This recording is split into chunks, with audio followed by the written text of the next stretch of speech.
Buenas noches. Continuando con el estudio del libro Ética en las Organizaciones del autor Eduardo Soto Pineda y José Antonio Cárdenas, hoy vamos a abordar los capítulos 8 y 9 que se tratan de la ética y los procesos humanos de negocio y...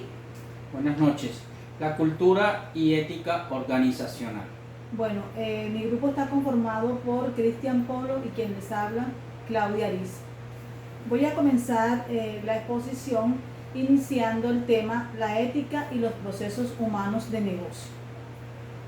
Bueno, cuando hablamos de la ética y los procesos de negocios, hablamos de que las empresas tienen como objetivo conocer la gestión ética de los recursos humanos en el lugar de trabajo. ¿Qué quiere decir esto?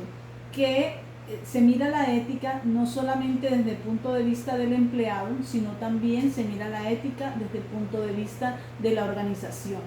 Entonces, también aquí miramos que las necesidades no solamente individuales, sino también las necesidades de los miembros de la empresa y de la organización como tal. Entonces, dentro de este contexto, muchas de las empresas dicen que contratan por valores, entrenan por competencias y pagan por desempeño. Otra de lo que busca el individuo como tal, busca también encontrar una empresa que también sea éticamente responsable. Entonces, tanto la ética del empleado como la ética de la empresa o el perfil moral de la organización. Dentro de todo este contexto de la ética en los procesos de la gestión de los recursos humanos, para esto se necesitan distribuir unos recursos financieros. Entonces hay empresas que son éticamente responsables porque sí invierten en que haya una ética tanto en los individuos como en la empresa como tal. Entonces, ¿qué tienen en cuenta ellos para que haya justicia y para que haya un bien común?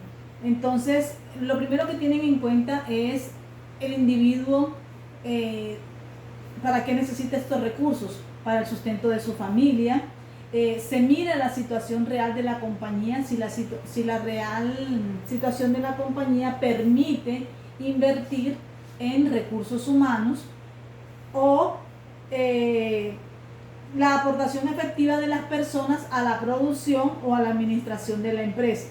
Resulta de que hay muchas empresas que de pronto prefieren invertir en otro tipo de negocios y no invierten en el personal.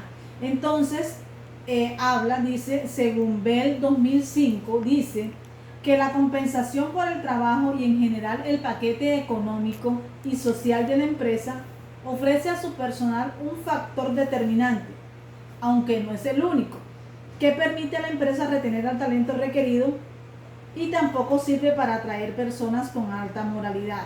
Quiere decir de que a pesar de que de pronto la empresa invierta sus recursos en que haya unos buenos procesos éticos, no significa que la gente tampoco se quiera ir de la empresa o que la gente quiera trabajar en esa compañía.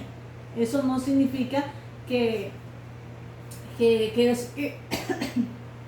permite a la empresa pues obtener al personal requerido. Bueno, resulta que la estructura de la organización y la ética empresarial. Para poder tener en cuenta y poder hacer inversiones en la parte de recursos humanos, hay que tener en cuenta unas dimensiones. ¿Cuáles son esas dimensiones? La primera es el tamaño de la empresa. ¿Qué significa? Qué tanta capacidad tiene, cuánta cantidad de trabajadores tiene y qué tantos recursos tiene para invertir en este proceso.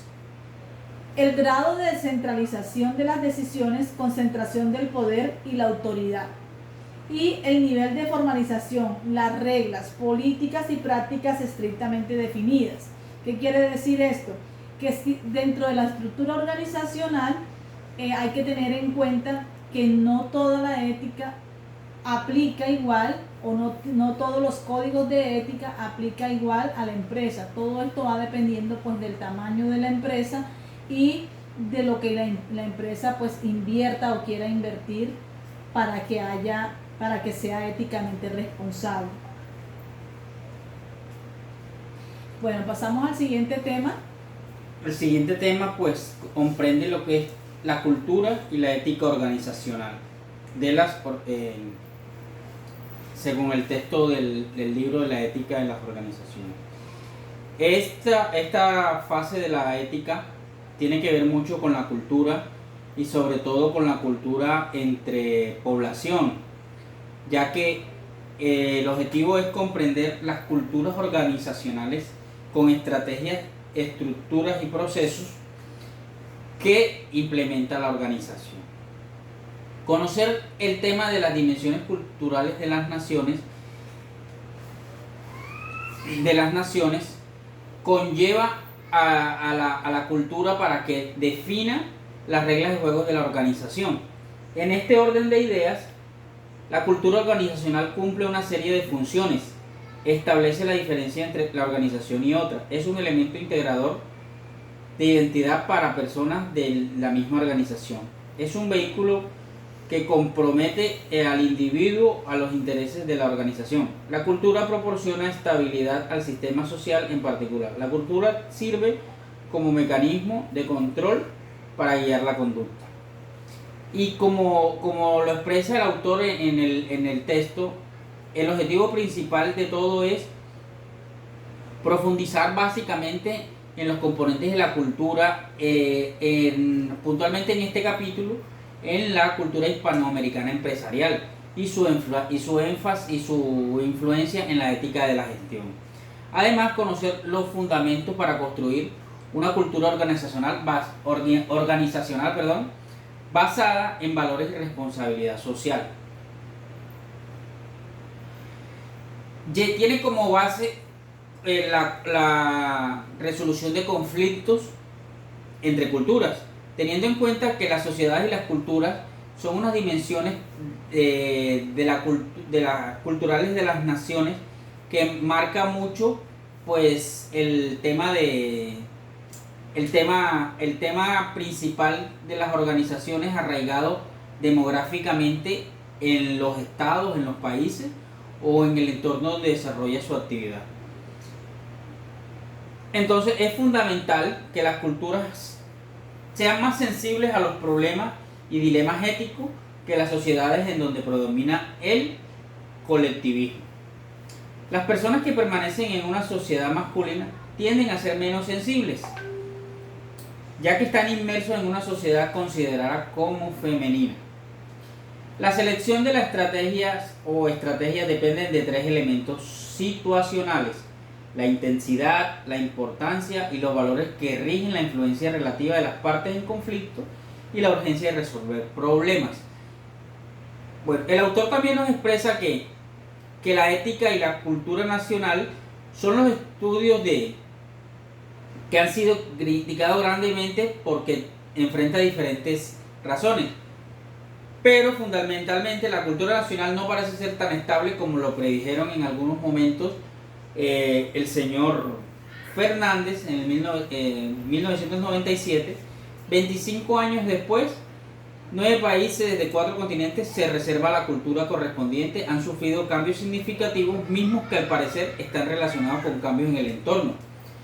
Claro, tiene que estar relacionado porque indiscutiblemente cuando la ética se aplica a las culturas, 100% va a estar relacionada a su entorno demográfico donde la organización tiene la raíz. ¿Son socialmente responsables los iberoamericanos? Es un interrogante que lanza el autor en este capítulo. Entonces se podría decir que según el autor, la mayoría de los países iberoamericanos sufren un trastorno que se originaron con el resultado de la conducta de estar mal cuestionados. Por ejemplo, influyen muchas características como las dictaduras, el imperialismo desenfrenado, consumo desproporcionado, materialismo egoísmo de las clases más privilegiadas, pobreza, explotación desmedida de los recursos naturales, poco compromiso con la calidad y productividad asociadas sindicalmente corruptas, asociaciones sindicalmente corruptas, conductas no éticas en el ámbito empresarial y gubernamental, doble moral de la iglesia e iniciativas privadas y del gobierno. En este orden de ideas, nuestro tema principal, que es la cultura y la ética, nos conlleva a tener una visión más clara sobre que sí influye mucho el tema cultural a la hora de presentarse dilemas éticos en las organizaciones, teniendo en cuenta la actividad, porque conlleva a una decisión en que si de pronto ejerzo mi poder o ejerzo mi actividad en cuanto al arraigo cultural determinado en el sector donde se encuentra ubicada la organización. Esta cultura organizacional formaliza las estrategias de negocio, ya que teniendo en cuenta las organizaciones siempre tienen como fin es el core o bienestar del negocio, que al final es su rentabilidad, sin dejar de lado todos estos aspectos muy importantes en cuanto al tema organizacional regido por la ética. De esta forma podemos concluir, primero que todo, que concluimos, por ejemplo, Claudia, de tu capítulo. Bueno, dice que la responsabilidad básica de la administración de recursos humanos consiste en abatir el estrés laboral del personal a través del diseño, planificación y control de los distintos procesos de gestión. Asimismo, es responsable de diseñar y desplegar la estrategia de recursos humanos de la empresa, adaptando las necesidades individuales con los requisitos de la organización mediante procesos de gestión de personal, con el propósito de que tanto los accionistas y los trabajadores se consideren en los mismos términos de igualdad y de equidad. Lo decía al comienzo de la exposición, que lo que se debe velar dentro del proceso de recursos humanos es que haya un beneficio tanto para el individuo como para la organización. Bueno, en cuanto al capítulo 9, se identifica la conducta responsable del individuo en el contexto de su organización. Es siempre una tarea difícil concluir que las culturas son difíciles de modificar.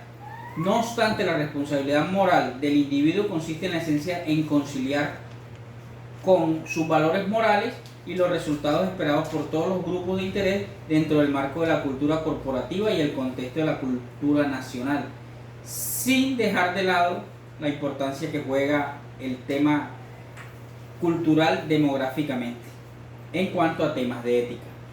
Pues es nuestra intervención, el resumen crítico que logramos pues obtener de la lectura del texto. Bueno, muchas gracias. Nos vemos en una próxima oportunidad. Gracias.